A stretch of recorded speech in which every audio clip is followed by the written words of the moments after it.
I was in Alaska, and there was a deer and a grizzly bear. Must have been 300 yards away. Way down in the valley. And the deer noticed it. And it was eating, but it was eating very cautiously, always looking to the bear. And I'm saying, if it could notice a bear at 300 yards and be cautious of it, why can't it know a Ford 250 barreling down a road? Because it's not natural. Well, figure it out. I mean, it's a mammal. It's got a brain. That takes forever. forever. Let me get angry with the deer for a second. And how come we haven't killed all the stupid deer by now? So the ones that are left are the ones that recognize that cars killed them. Because they're all stupid. Okay. They just have really good senses. And I heard someone they have senses that are designed to avoid predation. But they're living with us now. You know, right, but they don't. But how long have they had and rats headlights? Figured out how to coexist with humans. Rats are very intelligent. They figured this out. Okay? Yeah, but deer don't know what to do with headlights in cars. It's a completely unnatural thing. So everyone that doesn't, they die, and the ones that have a little bit of genetic variation that figures it out, they'll survive. Sort of, because then they get horny. The problem with deers, if you look at the number of I don't know anything about the deaths, sex life of deer. I do. Okay. One of the things that happens. Don't tell me how you know. The uptick. Well, it's the rut. When deer rut is when you hunt them, and one of the things that happens during the rut is they get ridiculous and they just run out into traffic. Okay, they can't even control themselves. They chase does into the street. Okay. That's oftentimes the male deer does, chase the female deer because they're just chasing them. The females are just trying to get away, okay, and they just run out into traffic. That happens. Or the male is trying to chase the female, and all he's got on his mind is he's got tunnel vision, and they just boom, gets hit by that F-250. Speaking of deer, by the way, my sister drives an F-250. Okay. Or is it a 450? Is there a 450? No, she drives a 350. Excuse me. Oh, she has a dually? Yeah, she's got one where the tires can do separate things. Oh, okay. Up with the side. Yeah. She's serious. She don't mess with my sister. Okay. Is your sister out there off-roading? What is she doing with that crazy truck? She likes being badass when the time comes. I like the way she thinks. But she doesn't hunt. So is missing half the equation there. So on the subject of deer, in the chapter on gender and identity. So I go there, gender and identity, because it's a very hot topic. And I just apply some rational thinking to it. Do you know about Santa's reindeer? Do you know about them? Sure. I know very much about them. Oh, you do? Yeah. Okay.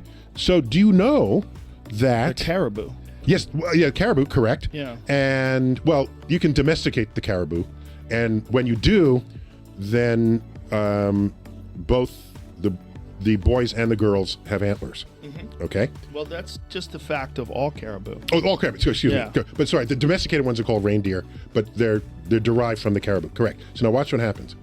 So, as you may know, the male deer lose their antlers in late October, early November. Depending upon where they're Unless you at. castrated them. They don't you castrate them, they'll keep their antlers. Yeah, but otherwise, they drop their antlers. Right. Before winter begins. Generally not. No, I don't Well, agree it with depends on the animal, but a lot of them keep it until almost spring. And then they drop and they grow back very quickly. That's nothing of what I've read or learned of this deer? animal. Or just caribou? No, caribou, just specifically. Caribou. Okay. The ones that became Santa's reindeer. We're not talking about the deer on the, in central Texas. No. They drop them in the winter. They drop them November. Okay? The female don't. The female don't. So all that means is all 8 of Santa's reindeer are female. Which means Rudolph has been misgendered. Interesting. Well, do you know where the myth of Santa's reindeer flying comes from? I think it's from mushrooms, isn't it? Yeah, Amanita muscaria mushroom, which looks like Santa Claus. Yeah. That's it. With the red and white and dots. They love those things. They love the Amanita muscaria mushroom to the point where when people are doing mushroom ceremonies and they go outside to urinate, to drink the pee. Caribou will knock you over to get to your urine. Yeah, that's if you have crazy. domesticated caribou, they will knock you over to get to the urine because they smell the Amanita muscaria and whatever it's not psilocybin. It has to be such a major.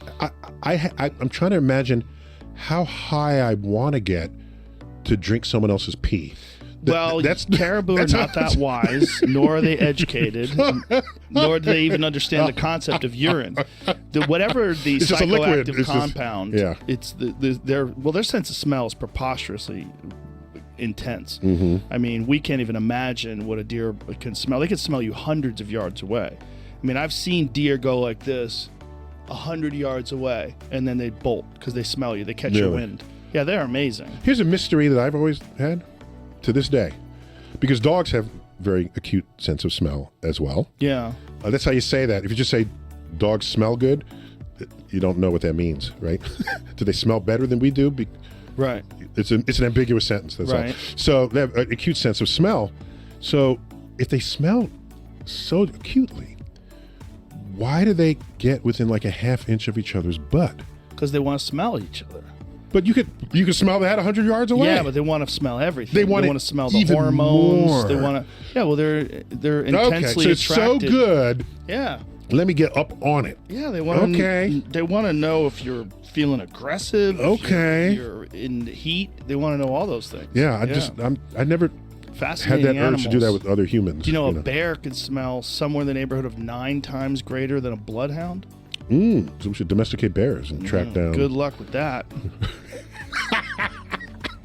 By the way, have you seen a bear?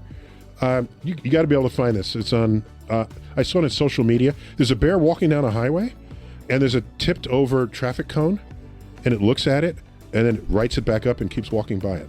Wow. And I say to myself, because I have a chapter in here called Body and Mind. There it is. What? Check this out. Just watch. It's a black bear. He's like, this Clearly. looks wrong. Yeah, it looks wrong. Okay. By the way, you found this video really fast. Thank you for this. I think that's a grizzly bear. Oh, he's got the lump on the neck. Yeah, the way he Yeah. looks.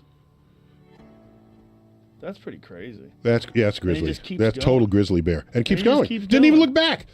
Right. So I don't What want do you think's going on with that? I don't want to say that's evidence of intelligence so much as it's evidence of more going on inside the animal's head than any of us would have previously ever credited.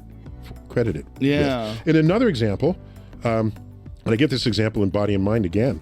There's a magpie bird. Oh yeah. Who there's a bottle of water in some playground area, park area, and it goes up to the bottle of water and it dips its beak in to drink from it. Okay, here it is. See it? Yeah. Okay, it goes in and drinks from it. To watch. It's going to drink.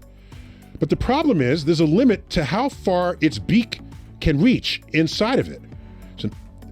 And so it gets a stone that fits inside the bottle, which raises the water level so that its beak can continue to drink from it.